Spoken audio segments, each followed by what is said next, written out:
Hi everybody, this is the Baseball Hut, the amazing, spectacular, terrific, the great one, the People's Champion, your host, the Hut, and welcome back to the Baseball Hut. I hope you like this video and hit that subscribe button. So we're going to talk about, again, the Mets. Had some little struggles today with the pitching, I guess, with the bullpen in particular, Fujinami, and the other guy did not pitch well today, but a couple of things. And I talked about this a lot, really over the last few months. I don't know if they're listening.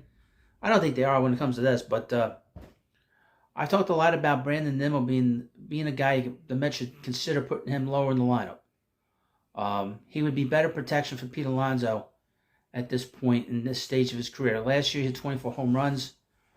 As you know, Brandon has a lot of speed, but he doesn't steal bases, which is a problem because you want to have a guy at the top of your lineup, not just to get on base, but also you want a guy that is going to be willing to, turn it up. Be a distraction for the pitcher. And obviously, with the bigger bases, and obviously with the shorter distance to the bases, we need people here. We need guys here at the top of the line that are going to steal bases. Now, Brandon Nimmo, I think, had 3 or 4 stolen bases, which is not great, considering that stolen base was way up last year. Now, obviously, Brandon does not have a lot of confidence in himself to steal bases. So at some point this season, I would hope the Mets would consider batting him lower in the lineup. It'd be better protection for Pete. And I really believe that and I was thinking about this over the last few days, that Brandon could probably drive in 90 runs. With 24 home runs. I always thought he had some pop in his bat. Now he's 31 years old. He's going to be 32 years old at some point this year. He's been an everyday player for the last 2 years. He's been able to stay on the field. Mets have been able to keep him on the field now, finally. Like I've said many times, Brandon Nimmo is a success story of the Met farm system. And he's an American success story because he went from a guy that didn't have a high school team in Wyoming to where he's now sort of borderline, close to borderline. He's not there. He's not on the borderline, but he's close to being a borderline all-star. Now, he has hit 520 games at the leadoff spot. And since he doesn't he gets on base a lot still. Still takes a lot of pitches. But he doesn't steal bases. He doesn't turn up, make things crazy on the base paths. That's why the most common thing, most sensible thing is to bat him low in the lineup. Now, the Mets are developing some very good young players in their system. 3 in particular that could probably be leadoff hitters on this team. And they're probably going to be ready either this year or no later than next year. We'll start with the closest guy that is getting close to the majors. That's Drew Gilbert. Drew Gilbert is a guy that I don't think his speed is up to par to say the other 2 guys who I'm going to talk about in this video. But he gets on base a lot. He takes pitches. He is a guy that is a disruptor. That's his reputation. It was his reputation in college. And obviously it's been his reputation since the Mets brought him in for Justin Verlander, with Ryan Clifford last year. And he is considered a guy that will probably be a right fielder in all likelihood. Then there's Luis Angel Acuna, who's the next guy that's probably closest to the majors. He'll be in AAA this year.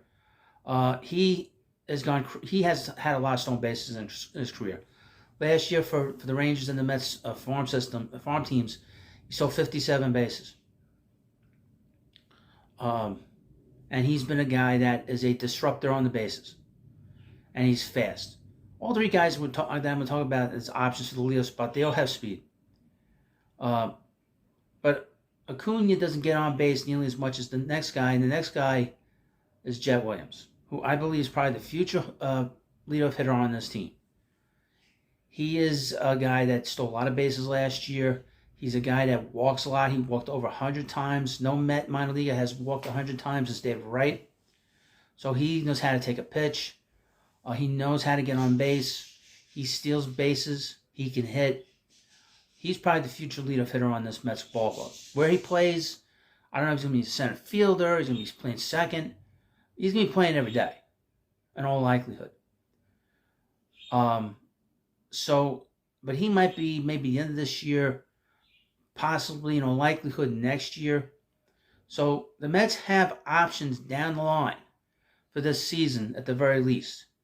And because the Mets are not all in this year, they can kind of experiment with Brandon, being the number 5 hitter, or maybe bringing up one of these kids this year, or maybe even do different things. You never know. Maybe put McNeil, lead off McNeil, or lead off Lindor, which I wouldn't do. But I'm just throwing it out there. But you want to have a little more speed at the top of the lineup, and you want to have some of your best run producers in the middle of the lineup, so you can drive those guys in. So that's my take on it. A lot of people have been talking about it at Mets camp. I was going to read you this article, but I have enough to talk about. I've talked a lot about this over the last few months, that I'm pretty confident in this whole situation. But let me know what you think about this video. What do you think about Brandon Nimmo batting lower in the lineup? Now, I would say this. He's going to have to learn. If he bats lower in the lineup, he's going to have to learn to be more aggressive. And he's been able to do that. I mean, we've seen that over the last 2 years, which is the big reason why his home run total's gone up. He's been a little more aggressive at the top of the lineup. He's hit a lot of home runs last year. So, see, to me, I think I could see him hitting 25 home runs, driving 90 runs.